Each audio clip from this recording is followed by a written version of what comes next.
Okey, Assalamualaikum dan salam sejahtera. Nama saya Sayyidah Tina Balkis binti Nuhaidi. Saya merupakan calon PhD Geografi di Universiti Pendidikan Sultan Idris.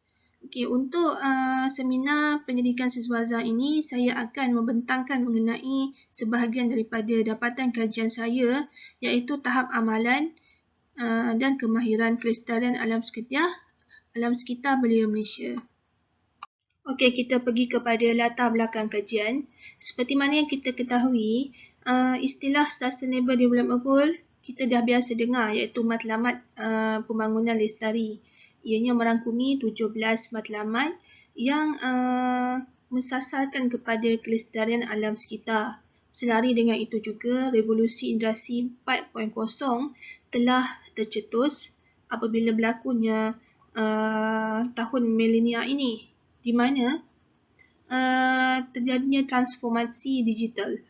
Okey, turut berlakunya kepentingan alam sekitar ini juga adalah daripada Rancangan Malaysia ke-11. Rancangan Malaysia ke-11 ini adalah salah satu juga usaha Malaysia yang komited kepada matlamat kelestarian alam sekitar ini.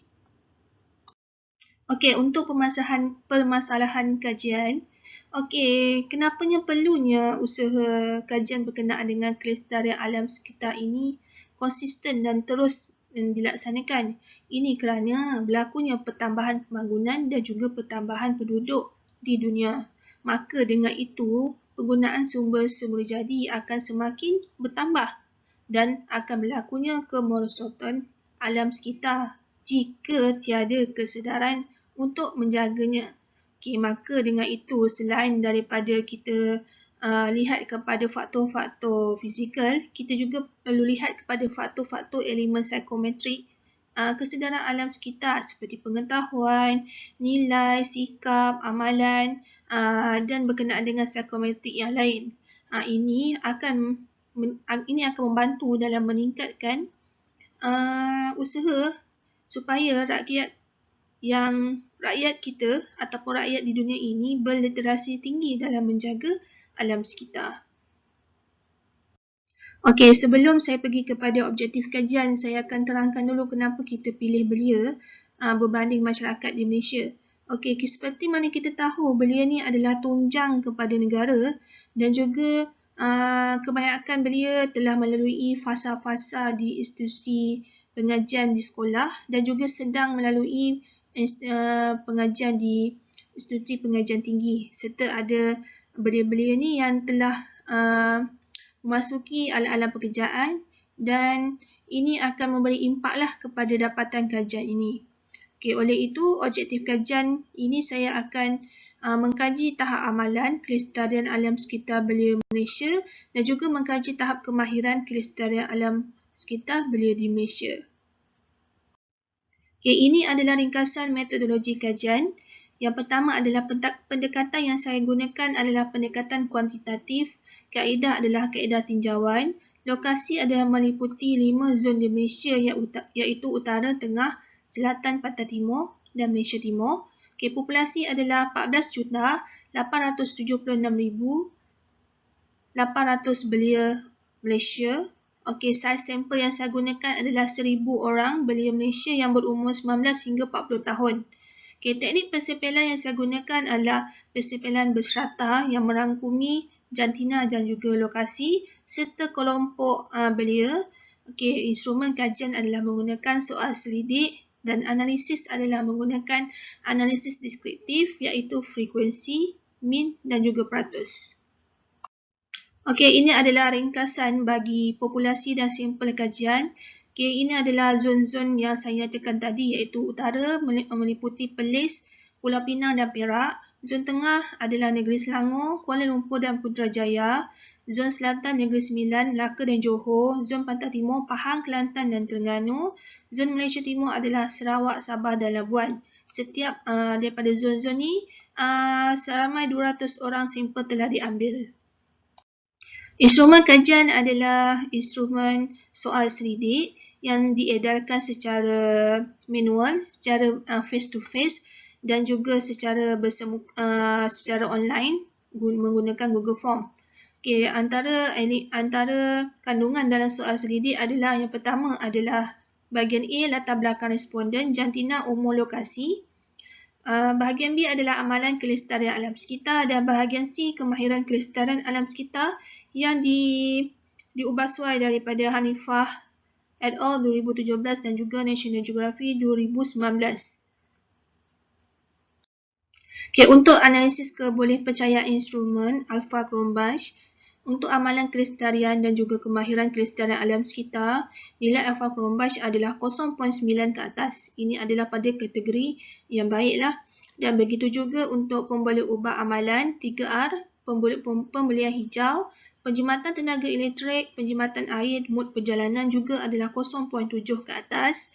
Dan juga kemahiran kelestarian alam sekitar 3R, kreativiti pembelian barangan hijau, pemboleh ubahnya adalah juga 0.7 ke atas. Okay, hasil kajian meliputi 3 perkara iaitu latar belakang responden, tahap amalan kelestarian alam sekitar belia di Malaysia dan tahap kemahiran kelestarian alam belia di Malaysia untuk menjawab objektif kajian. Okay, berikut adalah latar belakang responden. Untuk bandar dan luar bandar, saya separatkan dua kumpulan iaitu 500-500 orang. Jantina juga adalah 500-500. Untuk lelaki dan perempuan juga kategori umur 19 hingga 30, 500, 31 hingga 40, 500. Kenapa saya separatkan dua kumpulan ini? 19 dengan 30 ni adalah belia pada pertengahan dan juga belia akhir. Manakala 31 hingga 40 adalah belia dewasa.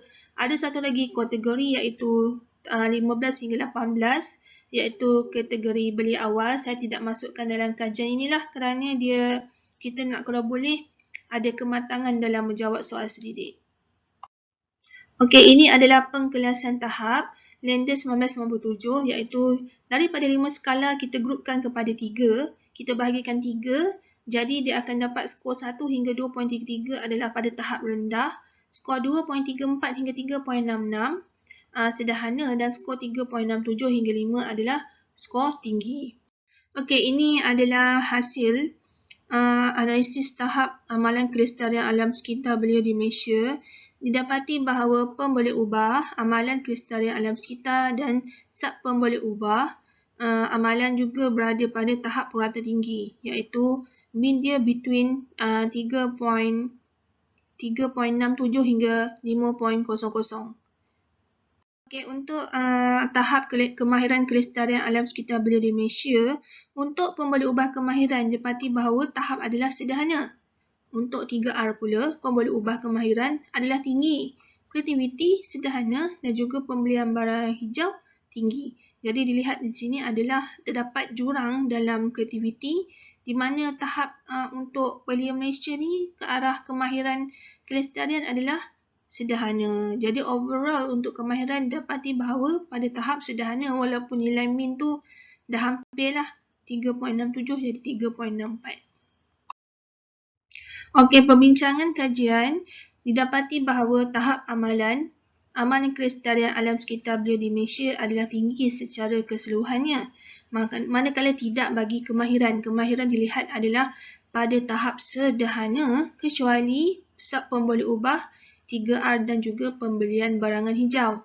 Ini didapati terdapat jurang antara amalan dan juga kemahiran namun tidaklah jauh. Cuma dia ada pada tahap tinggi dan sederhana. Okey, ini didapati bahawa amalan yang tinggi dan kemahiran yang sederhana ini menunjukkan bahawa alam sekitar merentas kurikulum di Institut Pendidikan Berjaya diserap sama ada institusi sekolah ataupun di IPTA ataupun IPTS ataupun IPT. Okey, ini dapat dilihat bahawa belia semakin tahu menghargai alam sekitar di mana kita boleh tengoklah semakin banyak aktiviti eko-rimba, ekotourism yang berkenaan dengan alam sekitar. Namun, usaha ini seharusnya berterusan dan juga perlu diberi pengawasan oleh orang yang dewasa dan memberi tunjuk ajar dalam meningkatkan kemahiran berkenaan dengan alam sekitar, lebih-lebih lagi dalam kemahiran kreativiti, iaitu dia menukarkan perkara-perkara yang lama, dia akan lebih kepada perkara-perkara yang barulah, kreativiti. Implikasi daripada kajian ini adalah dapat dilihat bahawa kajian ini boleh dijadikan sebagai penanda aras tahap amalan kelestarian dan juga kemahiran kelestarian alam sekitar belia di Malaysia. Sumbangan kajian juga ini dapat membantu dalam memberi penyediaan input bagi pembentukan atau menggubal polisi dan dasar sedia ada di Malaysia berkenaan dengan belia dan alam sekitar. Okay, bagi cadangan kajian lanjutan, untuk sampel kajian boleh dimasukkan peringkat belia awal, iaitu peringkat umur antara 15 hingga 18 tahun. Okey, sekian, terima kasih. Jika ada sebarang pertanyaan, boleh hubungi saya pada butiran di slide ini. Sekian, terima kasih.